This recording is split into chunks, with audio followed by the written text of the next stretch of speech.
Good afternoon. Today is January the 27th, 75 years since the complete liberation of Leningrad from the blockade. I congratulate on this great date all those who are faithful to the ideals of praviousness, the beginning of the implementation of which was laid by the great October Socialist Revolution, and in fact, for the incarnation of its ideals into life by our fathers and grandfathers, who in their majority fought in the Great Patriotic War. In crowd elite societies, it is always customary to substitute the truth about history with politically convenient myths. This also applies to the truth about the Great Patriotic War, the truth about the blockade, the truth about liberation. And the mass media reported that some of the French, who had degraded in their intellectual development to the level of frogs, expressed their displeasure at the fact that we celebrate this date. This happens despite the fact that fewer people died in the resistance of France than on the Eastern Front. And France entered the group of winners in World War II for the simple reason that Joseph Vissarionovich Stalin believed that the personification of France was not the collaborators who connived with the Hitlerites, but a free France led by General de Gaulle, whom the current generation of the French has largely betrayed. The Germans also expressed their concern that we, so to speak, are heroizing the defenders of Leningrad. Actually, as for Germans, they'd do better to keep quiet, since in every city of Germany there should be a monument to Stalin, on the pedestal of which there should be the words from the order of the USSR People's Commissar of Defense of February the 23rd, 1942, number 55. Hitlers come and go, but Germany and the German people remain. If it had not been for this position of the Soviet leadership, then after what the European Union troops did in the occupied territories of the USSR, so whatever we did back then, it would have been understandable. But nonetheless, we retained the possibility of free development of the German people. We also need to remember the Hungarians, who consider those who died on the territory of the Soviet Union during the Second World War to be heroes. You must understand that after that we have no reason to apologize to Hungary for the fact that in 1956 the Soviet Union suppressed the Nazi-fascist putsch. But such problems are not solved solely by military force. Such problems are solved exclusively as a result of the complex, all-round development of the cultures of peoples. And this problem also stands before us, since we also have Kolya from Urengoy, and there are those idiots and scoundrels who filmed a comedy supposedly dedicated to the blockade of Leningrad, but in fact mocking the memory of those who died during the Great Patriotic War, defending the ideals of social praviousness. Therefore I recommend everyone to find on the internet and reread the poem by A. Twardowski, Killed Me Under the Rzhev. Although it is dedicated to those who fell in the battles near Rzhev, nonetheless, it expresses the position of all those who died defending our motherland, those who remained alive and survived that cruel war. Unfortunately, further history developed in such a way that many veterans left with the thought that for the sake of such a scumbag who brought down the USSR and made reforms in the 1990s, there was no point in winning the Great Patriotic War. But there is only one answer to them. The history of Russia does not end with these bastards. Our cause is right, the enemy will be defeated, victory will be ours. In addition, I will show you a little book. It was written by Valery Leonidovich Obukhov. Valery Leonidovich Obukhov was born in 1938 and spent the blockade in Leningrad as a child. The book is called I Was Raised by the Blockade. Now Valery Leonidovich is a doctor of philosophy, professor. He had something to say, and he honestly outlined how the small child perceived the blockade, how everything was. Read it, this is a very interesting book. Now let's turn to the thematics of the lecture. So here is the picture we had before. Social institutions in their interaction are the commonality of all those people, all their interconnections, which is called society, which we consider as an object of governance. I showed you this picture earlier. We briefly considered it. And after that we answered the question, what is a human in the ideal, what is man in reality, and how from man in reality to move to human in the ideal. Moreover, there was also the following picture. This is a typology of cultures, characteristic attributes of cultures, the relation towards cognitive creative potential, the relation towards sovest and shame, the relation towards human will as the ability to subjugate oneself and the course of events around to the consciously comprehended purpose consonants. Culture is variable, and the relation towards all this can be very different. Depending on the relation of society towards these three characteristic attributes, the society will have such a quality of life, and it will build such prospects for itself.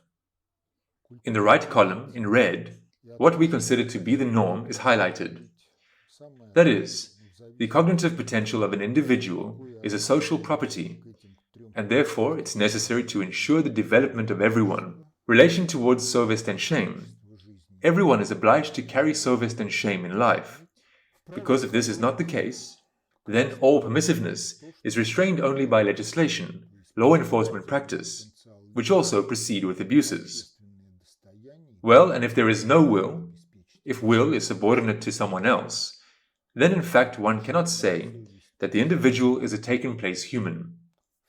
And this table should always be remembered when we look at what happens in life, when we relate to everything that happens somehow.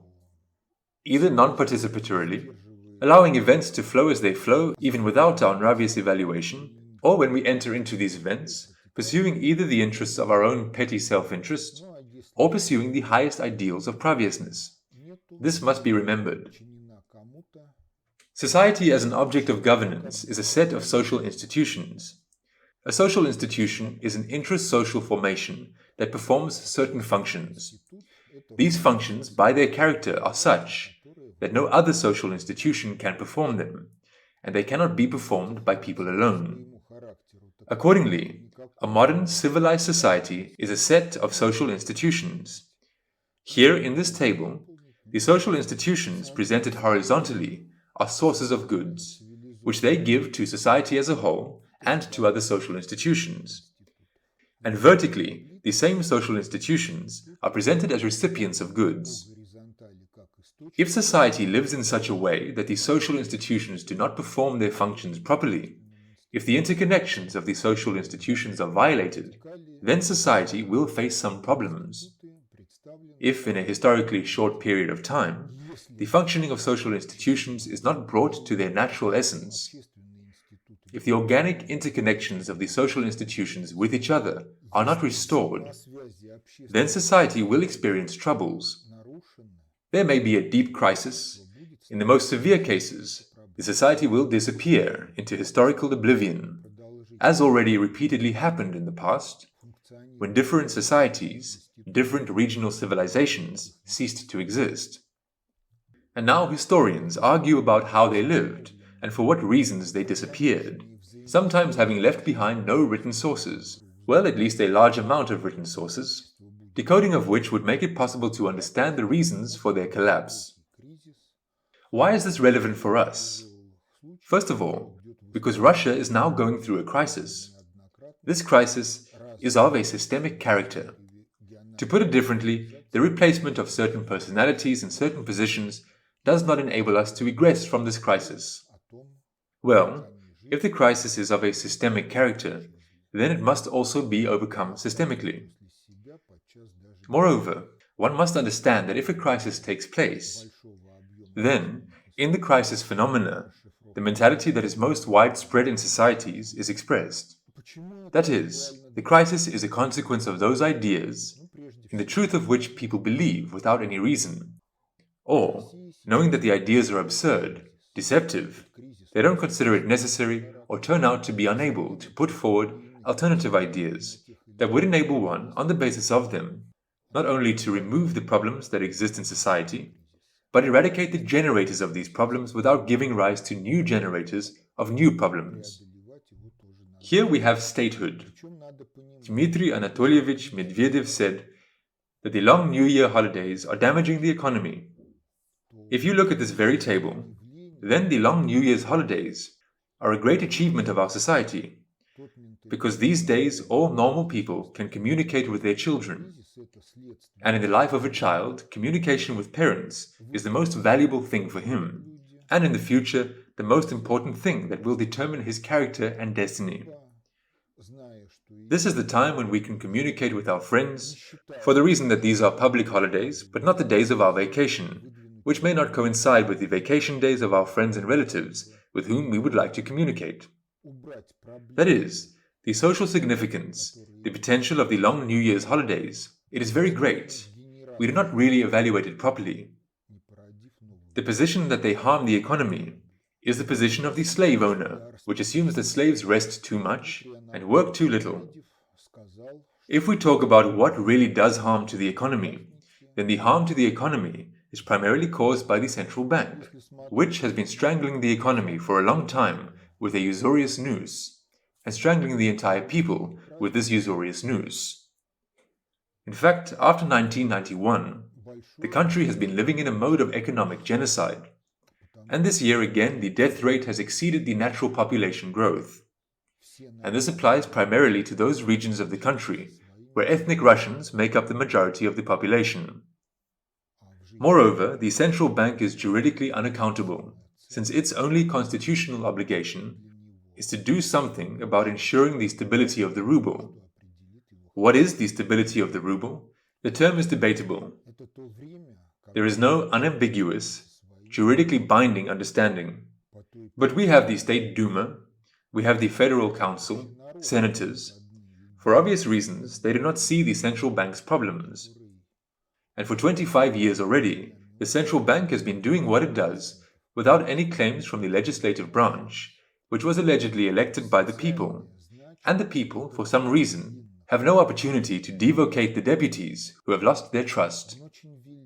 Along with this, law enforcement systems are a thing in themselves, in relation to which, when it crosses the line and begins to live its own life, any Russian citizen becomes completely without rights. Because there is no competition in the courts, judges decide everything on their own. The institution of jurors has not taken root. People's assessors, who in the Soviet times could bring presumptuous judges to their senses and put moral pressure on them, so that they would judge not only according to petty rules, but also according to social morality, they are also eliminated. That is, there is no need to pin hopes on state power that in the foreseeable future it will suddenly see the light, change legislation, law enforcement practice, organize the system of state planning of biospheric social economic development. What is in the other social institutions? Science lives its own life. If the achievement of natural and applied technical sciences is in some way required in the economy, in the real sector, then everything that concerns the social sciences, firstly, is not required by practical politics or is graphomania. Therefore, when the higher school of economics conducts a casting on the theme Leader of Russia of the Future, then, in fact, the requirements are such that those people who really understand the problematics of the country and ways out of it cannot really win. Everything is tailored to serve the liberal market economic model, which has generated the crisis that the country is experiencing. What is in the system of education? Everyone already admits that the quality of education in comparison with Soviet times has fallen sharply and continues to decline. This is how the activities of our social institutions, except for the family, look in our country at the present time, in the foreseeable future. We consider the mass media as a part of the system of education. Please note, political talk shows are on all channels. What are they about? About what is happening in Ukraine, about what is happening in Syria. Now a new theme has appeared, Venezuela. The only thing that is not in the mass media is the systemic crisis that Russia is experiencing. What has been new recently? Recently, for about half a year, the mass media, dominated by liberal mafia, have shown to the people, in essence, all the nonsense that officials and deputies say and do. Officials and deputies say different things. Sometimes they talk cleverly, relevantly. This does not always find its way onto the air. But in the last few months, nonsense and what can be called villainous intentions and scoundrelism on the part of our officials and deputies have been put on the air. And this is done purpose-orientedly, so that the people will completely lose faith in the state power and be ready, well, if not to massively go to the barricades, then to be on the side of those who will be in the Maidan. Although this whole thematics does not fall into the discussion of domestic political talk shows, nonetheless, it is not a secret for analysts of the special services. First and foremost, the special services of our geopolitical opponents and competitors, who, on the basis of all of this, don't hesitate to say directly in a number of cases that after 2025 there will be no Russia. Well, you yourselves understand that if, according to their estimates, Russia will be killed by the internal system crisis, then there is no need to fight it now, although it's possible and necessary to frighten with war in order to demoralize our society. And if the crisis develops, and if this comes to the loss of state governance, then the armed forces of NATO and the UN at the final stage of the crisis can enter the country in order to establish so-called order, establish control over nuclear weapons, nuclear power plants, again in global interests, and thereby put an end to what for many centuries in the West has been called the Russian question. So you yourselves understand that such a picture is not joyful. For many, it is demoralizing and hopeless. There is only one but. We have not touched upon the institution of the family. Because if we talk about all the other social institutions of statehood, about science, about the system of education, about other social institutions that can be singled out from the three named, then they all branched off from the institution of the family during the process of the historical development of the society. If we look at the life of the society over historically long intervals of time, then the institution of family throughout history has always played a decisive role in relation to the future. Well, our families are the systems over which every one of us has direct power, regardless of what the state does, regardless of what condition science is in, regardless of what the system of education does. Therefore, overcoming the crisis in such conditions presupposes the recognition that the institution of family in the past in the USSR and then in Russia worked incorrectly, as a result of which such fruits as A. Chubais, E. Gaidar, B. Yeltsin, and many others appeared. The systemic crisis that has developed by now, if we analyze the life of our society, again over historically long intervals of time, is a consequence of the fact that the institution of family worked incorrectly. If we realize what the incorrectness of this is, and if we eliminate this incorrectness in our families, then by doing so, we realize the possibilities to generate, in the foreseeable future, well, from 10 years onwards, a fully functional statehood, a full of life, life-affirming science, and a full of life, life-affirming school. And in fact, it turns out that now the future of the country, the future of our children, grandchildren, the future of humanity, really depends on what is happening in families, and above all, in the families of Russia. Because if you look at the demographic map of the world, at the distribution of the birth rate, natural population growth across the territories of different regions, then Russia, especially its Slavic lands, are zones of population decline. That is, we are dying out. It is sad, but if you look at the quality of the population, then there is nothing to rejoice looking at what is happening in those regions where natural growth is positive and large. Because even if, due to overpopulation of a number of territories, children are born healthy and grow up more or less in sufficiency but not in hunger, as is typical for overpopulated regions, then the question about the cultural consistency of new generations entering life anyway arises.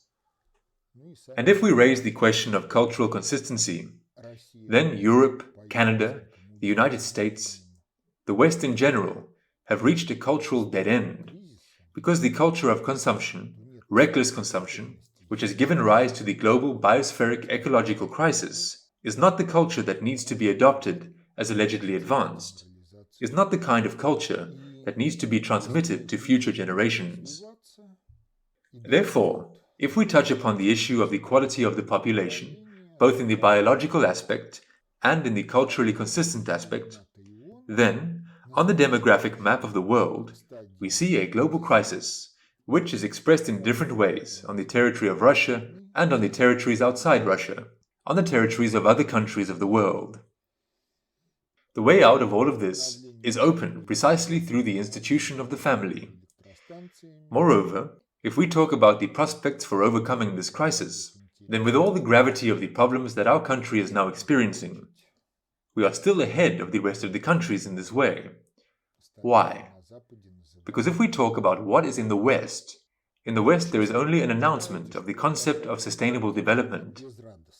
But the scientific methodological support for this concept has not been worked out in the West from 1992 to the present. This scientific methodological support has not been introduced into the educational standards of even the leading universities of the West, which lead in world rankings. This scientific methodological support has not been introduced, for the simple reason that it does not exist. What do we have? We have the conception of social safety, where all this problematics is described and highlighted. The conception of social safety is spreading in society. Yes, it could be faster, but after the parliamentary hearings in 1995, the State Duma rejected the development of the conception of social safety and its introduction into the system of education and state governance. Nevertheless, it exists, and historical practice shows that the strongest are the knowledge and skills that people master themselves, because they need them. In accordance with this circumstance, it turns out that when statehood, science, system of education is functionally incapable, everything should be done in the institution of the family.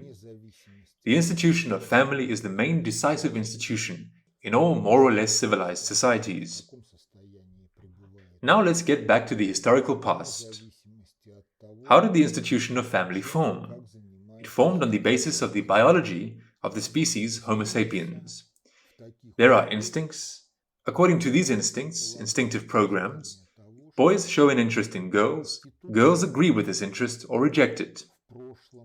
If they agree with the interest in themselves, then more or less stable couples appear, and children appear in these stable couples. Moreover, if we talk about the formation of societies at the dawn of civilization, then the institution of the family undoubtedly found itself under the impact of the natural environment in which people lived, and the way of economic life arrangement that was dictated by the natural environment. Therefore, the institutions of the family were organized somewhat differently among peoples who led a nomadic lifestyle, among peoples who led a sedentary lifestyle in the mountainous areas, and among peoples who led a sedentary lifestyle in areas where forests and rivers determined natural landscapes. What's the difference? The difference is that the steppes and mountains dictated an isolated family way of life, with a minimum of trans-family ties. Simply, if the population density was too high, then the biosphere was not able to feed everyone who was on this square kilometer. Therefore, for peoples whose past was nomadic, for peoples whose past was life in the mountains, in isolated from each other settlements, in fact, the cult of family, the cult of one's own tribe-family line, was a characteristic thing that passed on from generation to generation and has successfully survived by our time. If we talk about the formation of national cultures, where there were forests, rivers, the productivity of biocenoses was quite high, where agriculture became the foundation of the fodder base of society, then, in principle, it was impossible to carry out many types of work by the efforts of one's own family. And as a result, a compact communal way of life was formed. Any family was of a certain value, had a certain stability, only if the encompassing system, as a certain community of families living in one place, was stable. If this was not the case, then the life of the family was problematic, and the reproduction of generations in it was problematic. Therefore, one of the punishments in ancient Rus was an expulsion from the community. Live by yourself in the forest as you want. Yes, the forest will feed you, but there is no future, because the future in these conditions was possible only if every family was supported by the community, and the community was supported by every family. Moreover, it turned out that the significance of this very community in the consciousness of people was higher than the significance of their own families. And this historically formed relation towards the family and towards society as a whole, towards the society of fellow tribesmen, can be traced on the territory of the Russian Federation up to the present day. Well, in a hypertrophied form, this is the neglect of one's own family and relatives among Russians during the collapse of the communal arrangement of life. And among those peoples where the cult of the family and the cult of relatives have historically dominated, there is a violation of the rights of weak clans and the violation of the rights of other peoples. This existed in the historical past of Russia, exists in the present, and this legacy of the past, this is one of the problems of the interethnic relations in the modern Russian Federation. If we turn again to the historical past, then the family life arrangement of all peoples, actually, was oriented on ensuring the following. Adults take care of children and grandchildren, and when children and grandchildren grow up, that they themselves take care of their older relatives, parents, grandfathers, grandmothers. Why so? In those days, information relevant to life changed from generation to generation rather slowly. Therefore, older relatives, even though they lost their ability to work, were valuable to younger relatives for the simple reason that they knew a lot, were able to do a lot, and they could transfer knowledge and teach younger ones. In this sense, they were not useless parasites. They did not parasitize on new generations. It's just that each generation, depending on its strengths, abilities, was engaged in the life of the people in those things that it could do. Those who could work and protect, they worked and protected. Those who could not work and protect either grew up and mastered labor and military skills, or, leaving from the sphere of labor and military activity, passed on these skills to new generations. That is, everything was very organic everywhere, and everywhere, the family of many generations was a natural type of family, the most prevalent in statistics. The social functions of such a family, the distribution of responsibilities between generations, actually are more or less clear to everyone. If the economic life arrangement changes, science appears as a social institution, system of education appears as a social institution, knowledge and skills begin to be worked out outside the institution of the family. They begin to be mastered outside the institution of the family. Then the illusion arises that the institution of a large family is factually not needed. Let mom and dad conceive somehow, give birth somehow, and then from the age of 2.5, from the age of 3, the child goes to nursery school, to kindergarten, then to school.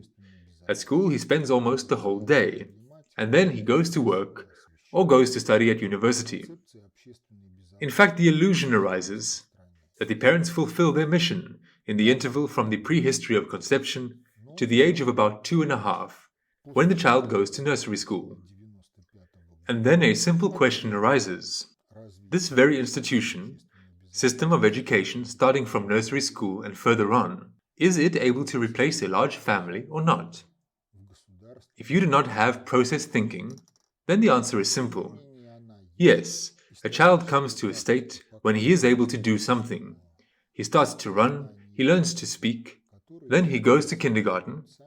There, under the supervision of teachers, in the circle of peers, character formation takes place. Then everything will be fine, everything will be great. But there are two aspects.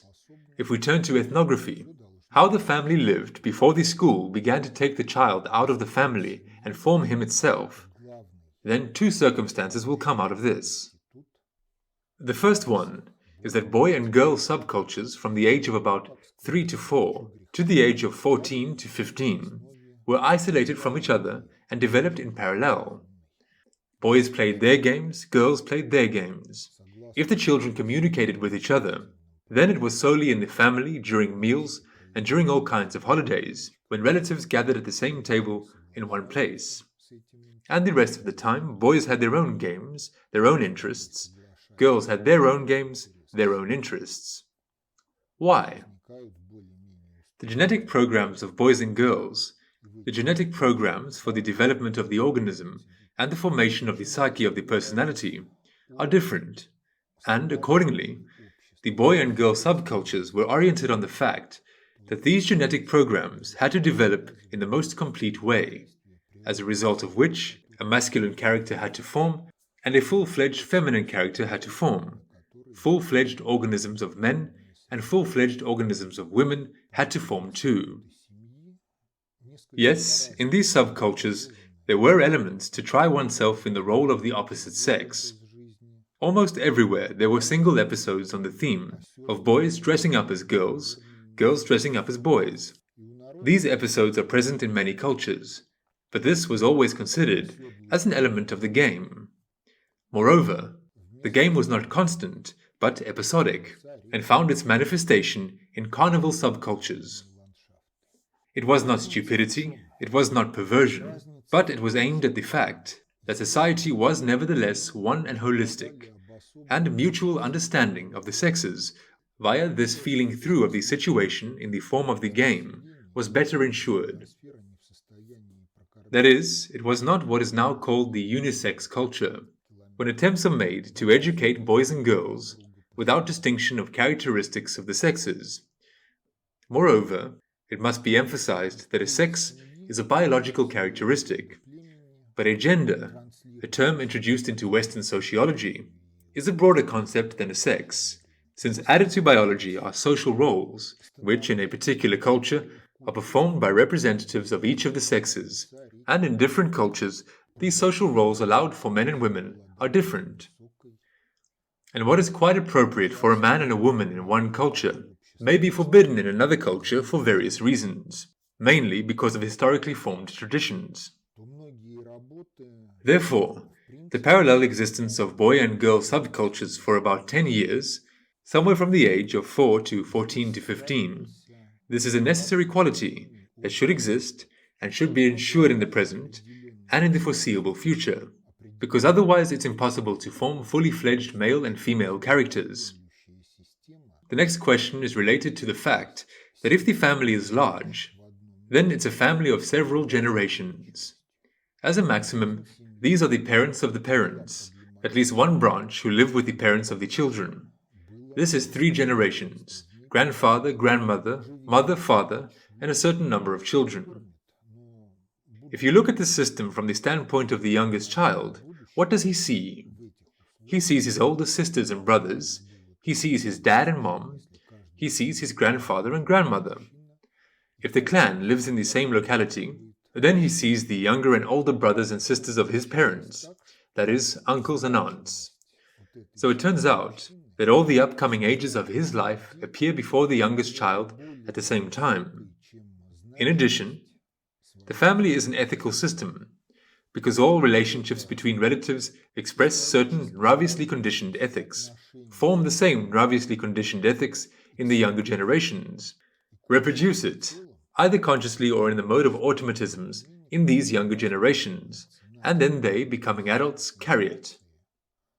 That is, if we look at the institution of the family from the standpoint of the interests of a child of either sex, and from the standpoint of a society that is interested in its future, it turns out that if a family of several adult generations living in one household is the most preferable type of family, because it is in this type of family that the child sees all the ages of life that lie ahead of him, and, on the basis of the imprinting mechanism, he perceives a certain ethics of relationships with peers, with elders, with younger ones, with representatives of the opposite sex.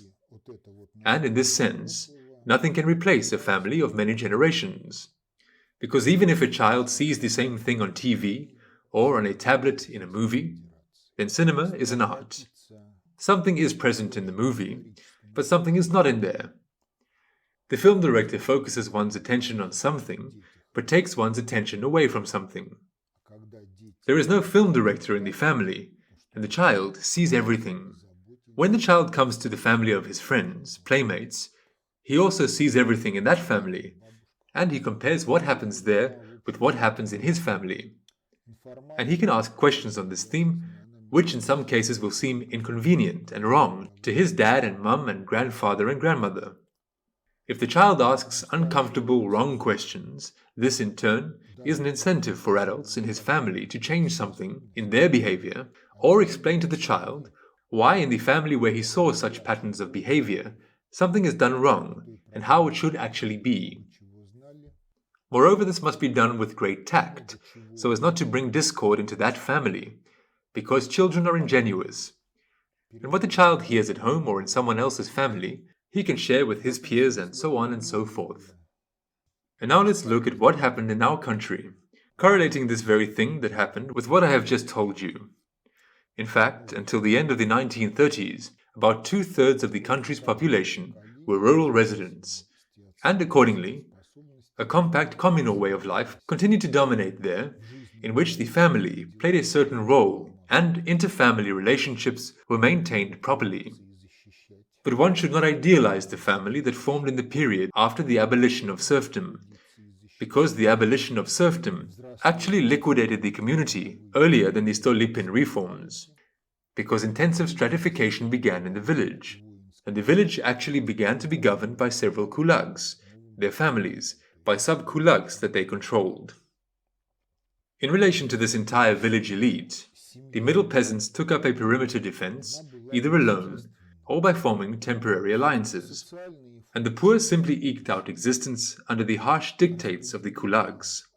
The talk that the kulaks worked exorbitantly there, thanks to which they were 3 to 4 times richer, are all myths, because in reality the kulaks actually were engaged in parasitism, usury, and racketeering within the village. The dekulakization of the kulaks was unpleasant. For the children of the kulaks it was doubly unpleasant and incomprehensible. But, nonetheless, it eradicated the wrong way of life, although the rural lumpen, who slacked from labor, was also not the ideal to strive for and worship. Nevertheless, even with these reservations, the rural way of life, a large peasant family in which children performed some household duties, as they got older the range of these responsibilities expanded, it ensured the formation of more or less full-fledged characters of both boys and girls by the moment of entering into adulthood. Then there was the Great Patriotic War. We lost, according to various estimates, from 20 to 30 million people. There were regions, first of all. These are the regions that were under occupation, where the losses were terrible. Belarus lost about 1/4 of its population, and by the beginning of the 1970s was just reaching the pre-war level of population. If we talk about the losses among the civilian population, then these are mainly children, women. That is, families which were almost completely annihilated in the occupied territories.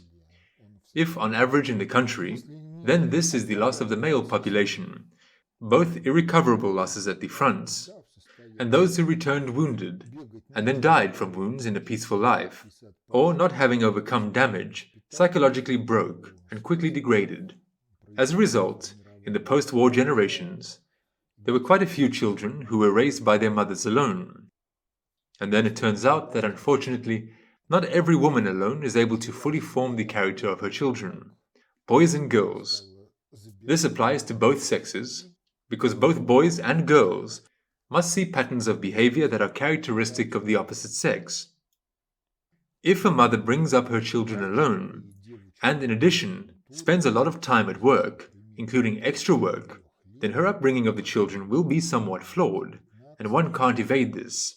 There may be exceptions, but in general, the statistics are as mentioned. Many rejoice very much recalling the development of our cities by the so-called Kruschyovkas. They say people moved to these Kruschyovkas from cellars and barracks, and it was good. Yes, of course, in a brick or panel Kruschyovka, life was easier, thanks to the central water and heating supplies, rather than in a barrack with stove heating, a well in the yard or a water pump which was a block away, with a wood shed and a toilet outside. But both barracks and Kruschyovkas, by their nature, are housing of the same type, because a family of several generations cannot fit into a room of a barrack and an apartment of a Kruschyovka. The barracks were a temporary phenomenon. They were originally built as temporary housing for workers and builders when the country was undergoing industrialization. But the Kruschyovkas, although they were presented as a temporary measure, since mass construction began in the mid-1950s and Nikita Sergeyevich Khrushchev in 1970 promised communism and, accordingly, the dismantling of all these Kruschyovkas and their replacement with something else. So a large family could not fit into a Kruschyovka, because if you find drawings of the houses of various series, which belong to the Kruschyovka type, you will find that the main type of apartment is a two-room apartment. Moreover, a two-room apartment with two adjacent rooms. One is a walk-through room. In fact, it is a one-room apartment with a bedroom partition. Compare this two-room apartment with an area of 27 meters, with the knowledge that stands in the architectural reserves of Kizhi, Malye Kareli, Arkhangelsk region. You will find that even a poor man's hut has more living space than a four-room apartment in a Kruschyovka. In fact, a four-room apartment in a Kruschyovka was in many ways the top dream of many people. Therefore, if you look at the life of our society on the basis of this table, then the Kruschyovkas are a crime, because the country was built up with housing unsuitable for the existence of the institution of the family. At about the same time, Ivan Antonovich Efremov, in his novel The Andromeda Nebula, expressed the idea that family upbringing should be replaced by professional education of children in various kinds of children's institutions. This position, in our opinion, is erroneous, precisely for the simple reason that a family of many generations is the best environment for bringing up children. And if children gather in large numbers in one place and communicate only among themselves, then they are mostly emotionally overexcited. Many parents can see this when they take their children from nurseries and kindergartens. Emotional overexcitation is not the right emotion-meaning structure with the help of which the correct and sensory intellectual activity is possible. Accordingly, this approach dooms the non-full-fledgedness of upbringing. Maybe this can be somehow compensated by reducing the number of groups, increasing the number of teachers and educators, so that there are 10 to 12 people for one person with whom the child could communicate personally, by increasing the number of specializations that teachers and educators should carry in institutions. Well, besides all this, Ivan Antonovich assumed the nervous ethical unity of society, and in essence, the expansion of the family to the borders of the whole society. That is, from the point of view of an adult, any child is his child, and from the point of view of the child, any adult is a guarantee of safety and care for him, assistance equivalent to parental. Whether this is implementable or not in full measure, the future will show us. But until the human type of psyche structure is the norm for children entering into adolescence, one cannot say that the system of education is able to replace the institution of the family. And in such conditions, we must understand that children are our future. And in order for their future to be blago, we must bring them up so that they grow up as humans, in the sense of carrying a human type of psyche structure, so that they master their cognitive creative potential, and so that they are strongly willed people. And all this can now be done only in families, provided that parents understand this table of interconnections of the social institutions with each other and understand the genetic programs for the development of organisms and the formation of the personal psyche of girls and boys. And they see their primary duty not in making money in order to go somewhere, like Turkey, drink beer somewhere, or lie in front of the TV, watching football or something else. But they see their duty primarily in bringing up children to be humans who have mastered cognitive creative potential and willpower, bringing them up to be developed both bodily and psychologically personally. Everything related to statistics, the bulk of the statistical mass, yes, it forms the face of society, it catches the eye, but the future has never been determined by this bulk of the statistical mass. The future has been determined by statistical minorities of one of two classes. The first class is a statistical minority that versatilely works for the development of society, and the second class is a statistical minority that degrades and involves others in the process of degradation, if the latter lead a meaningless way of life. We are now in such conditions when quite a large number degrades and involves others in the process of degradation. The mass media, the system of education, for reasons that formed in the past, also work towards the process of degradation. State power supports degradational processes. The only thing that can resist this is family upbringing, in those families where parents somehow understand this problem. Well, such state power, system of education, have been generated by those people who were wrongly brought up in families mainly in the post-war years. These are people who have read a lot of books, but cannot correlate what they have read with life. Moreover, they read the wrong books, with absurd or deceptive ideas, leading to the path of degradation. These are people without shame and sovest, who are driven either by instinctively conditioned or by herd-pack conditioned egoism and cowardice, who, even if they know that the actions of state power, officials, and bosses are wrong, they obediently follow, because they have no willpower, no shame, and no sovest. If you look from noospheric standpoints, from the standpoints of the ideals of previousness, then such a society has no right to exist. It must self-liquidate or self-transform. And it can self-transform in only one way: if the institution of the family performs the functions that it must perform, to reproduce new generations, to give them upbringing, an initial basic education, such upbringing and education, thanks to which everyone will grow up, having mastered the cognitive creative potential, will live under the power of the dictatorship of sovest, bearing shame in mind, and his will, under the power of the dictatorship of sovest, will realize the cognitive creative potential in solving all sorts of everyday problems. In this quality, the institution of the family can have a decisive impact on the other three social institutions, and the interconnections of the social institutions with each other, and it can pull the country out of the crisis. The only question is what the statistics will be. Which of the living adults will shoulder the mission of development, acting both within the framework of the institution of the family and within the framework of other social institutions, and who will remain grass on the battlefield, or will be involved in the process of degradation, thereby dooming to self-liquidation themselves, their children, and grandchildren, if they are also pushed onto the path of degradation and self-liquidation.